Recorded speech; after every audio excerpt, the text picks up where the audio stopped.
오늘은 해외 원조주일입니다. 가난한 이웃을 넘어 더 가난한 나라의 사람들을 생각하는 날입니다. 그러나 이보다 앞서 해야 할 일이 있는데요.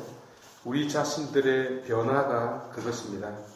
왜냐하면 그들과 우리가 똑같은 존엄한 동등함에서 이를 실천해야 하기 때문입니다. 하여 이 변화를 추구해야 하는데요.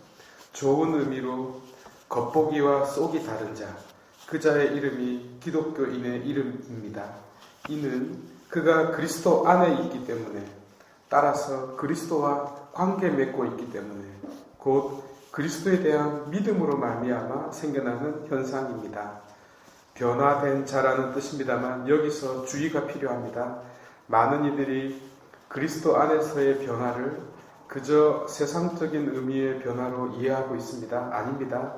그리스도 안에서의 변화는 자기 자신이면서 동시에 자기 자신과 다른 자애로의 변화입니다.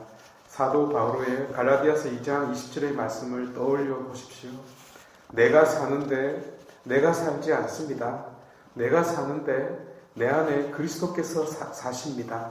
여기서 그가 바오로라는 사실은 변하지 않습니다.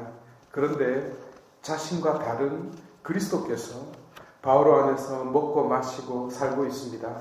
이것이 변화의 기독교적 의미입니다.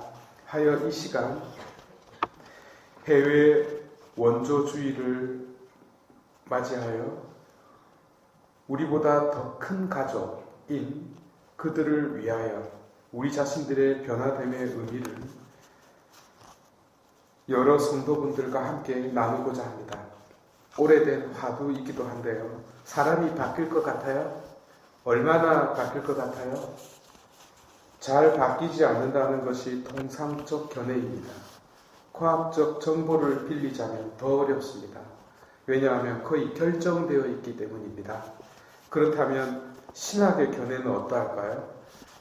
변화는 가능한가? 라는 질문에 거의 불가능하지만 만에 하나 변화될 수도 있다고 답합니다. 정말입니다. 그러면 우리가 조금이라도 변화되기 위해서 믿음을 가지는데 어쩌면 좋습니까? 그래서 제가 이 고민을 해결해 드리려는 것입니다. 이를 고민하는 이들이 많은 줄 압니다. 예컨대 맨날 술 먹고 들어오는 남편을 발로 쭉 차고 싶어도 아내는 그리스도를 열심히 믿고 있습니다. 어떻게 해야 할까요? 언제까지 웃음으로 받아들여야 하나요? 그리고 그 진상은 언제 변하나요? 왜 내가 변해야 되죠? 그래서 내가 바뀌려고 하는 순간에 저놈 때문에 안 바뀌어요. 하여 내 변화는 저놈 변화되고 난 다음의 일로 미루어집니다. 그렇지 않나요? 제가 핵심을 찔렀나요? 어쨌든 변화란 무엇일까요? 어떤 상태를 말하는 것일까요? 그것은 에사오의 옷을 입은 야곱을 뜻합니다. 그가 형의 옷을 걸치고 있음을 유심히 보시기 바랍니다. 오늘 사도 바오로께서는 고린토인들에게 보낸 첫째 편지 1장 27절에서 세상의 어리석음을 선택하시고 세상의 약함을 선택하신 역설의 하느님에 대하여 말하고 있습니다. 이어서 28절에도 세상에 비천한 것과 천대받는 것, 곧 없는 것을 선택하신 하느님을 설파하고 있어요. 유명한 구절이죠. 어째서 어리석음이 지혜보다 낫고 약함이 강함을 이기고 비천함이 고귀함보다 나을 수 있나요? 이는 그 자체에서 비롯되지 않고 믿음의 옷을 걸쳤기 때문에, 곧 그리스도를 통한 하느님의 선택이었기 때문입니다. 얼마 전 어떤 연약한 한 아기 엄마가 집에 들어온 강도를 때려잡았다는 기사를 읽었어요. 아니, 어떻게 강도가 가녀린 여인에게 쭉 터질 수가 있죠? 이유는 단순했습니다. 새벽에 술 처먹고 들어오는 남편인 줄 알고 날라차기를 했다는 겁니다.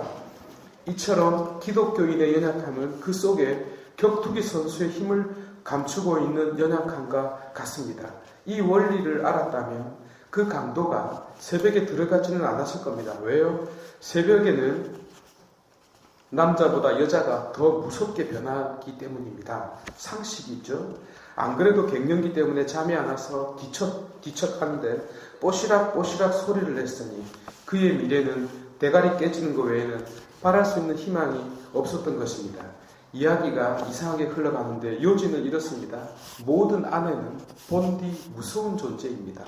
그런데 또 부드러운 이유는 가정의 평화와 세계 평화를 위한 사명감이 그 안에 녹아있기 때문에 힘없는 척 해주기 때문이죠. 그리스도 안에서의 변화도 마찬가지입니다. 그녀가 그리스도 안에 있고 그리스도가 그녀 안에 있다는 것은 남편한테 욕을 있는 대로 퍼붓고 싶은데 그리스도께서 그녀 안에서 그 입을 틀어막고 있다는 뜻입니다. 남편 얼굴만 봐도 발이 먼저 날아가는데 그리스도께서 당신 발로 탁 막고 있는 것입니다. 그러니까 아내 입에서는 욕설이 쏟아지고 있고 발차기가 나오고 있어요. 현재 진행형입니다. 그런데 그리스도께서 그 입을 막고 있으니 욕이라고는 미워라는 말밖에 할 줄 모르고 그 발차기를 막고 있으니 남편이 보기에 연약한 신데렐라로 보이는 것입니다. 이것이 그리스도 안에서 변하지 않고 변했다는 의미가 되겠습니다. 그리스도의 옷을 걸쳐 입은 까닭입니다. 자, 똑같은 논리인데요. 이제 복음의 진복 8단으로 눈을 돌려봅시다. 전통적으로 진복 8단은 첫 구절만 해설하는 법입니다. 원리가 같기 때문입니다. 마음이 가난한 사람이 행복하대요. 그런데 가난은 행복이 아닙니다. 어쩌면 가난한 자가 행복하다라고 말하는 자는 이미 가난한 자가 아닐 수 있습니다. 어쨌든 가난은 상대적이기도 해서 선을 긋기가 어렵고 빈곤과 구분하기가 애매하고 사회적 가난과 구조적 가난으로 연결되기 때문에 광범위하고 나아가 마음과 정신을 아울러 논해야 하기 때문에 쉽지 않습니다. 하여 마테오 복음사가는 해석 불가능한 동시에 다양하게 해석되는 토푸뉴마틱 영으로라는 수식어를 넣어서 오류와 논쟁을 피했습니다. 하여 다음 말을 선포할 수 있었습니다. 하늘나라가 그들의 것이다라고요. 왜 이 사람이 행복하죠? 앞에서 말씀드렸습니다. 그가 하느님 안에 있는 자이기 때문입니다. 그는 세상 그 무엇도 희망하지 않고 오직 하느님에게만 그 희망을 두고 살아가는 자이기 때문입니다. 그가 바뀌었습니까? 하느님을 믿어서 부자가 되었나요? 그렇지 않습니다. 바뀐 것이 하나도 없어요.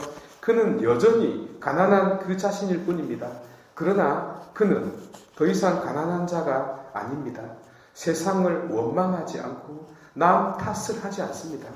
그는 하느님께서 자기 인생과 함께 하신다는 그 사실만으로 세상에서 가장 부유한 자로 변하고 있습니다. 마찬가지로 다른 사람을 도와주는 이도 거지에게 적선을 하는 것이 아니라 그리스도에게 물 한 모금 건네는 것임을 잊지 말아야 하겠습니다. 하느님께서 그 안에 살고 계신 지세포 성도 여러분, 그래서 착하디 착한 지세포 성도 여러분, 우리는 그리스도로 말미암아 가난한 이들을 생각하는 자들이 되었으면 좋겠습니다.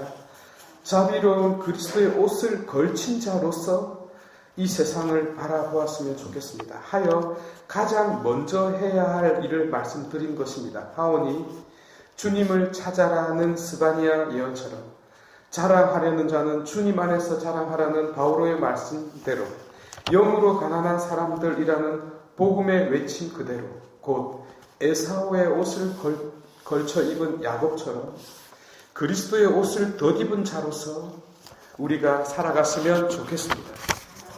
모두 일어나셔서